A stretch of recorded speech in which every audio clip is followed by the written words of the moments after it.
สบายดีทุกท่านวันนี้ทางห้านเฮามีรถมานำเสนอเป็นอีกหนึ่งรุ่นเนาะเป็นรถใช้ครอบครัวราคาสบายกระเป๋าตัวนี้เป็นเกียร์ปีแกนโตปี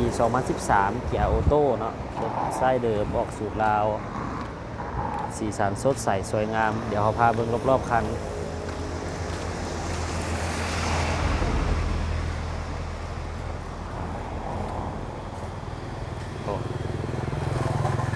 สีสันสวยงามมาเบิ่งภายในน้ำกัน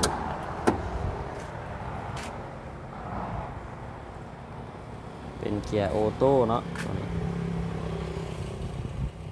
บอเดิมทางในเดิมแต่ว่ายังงามหลายตัวนี้เป็นบอเดิมแต่ของงานเลย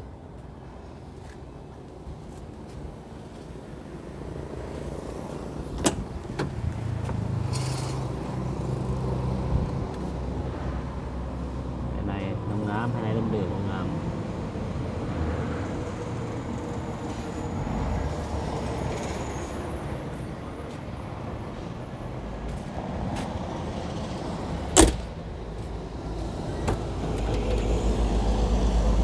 ด้านหลังไว้อย่างสกัวยังครบมาทุกอย่าง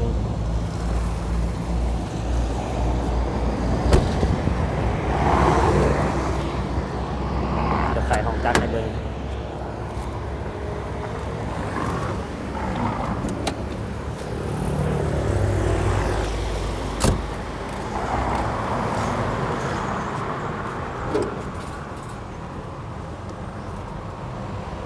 เดิม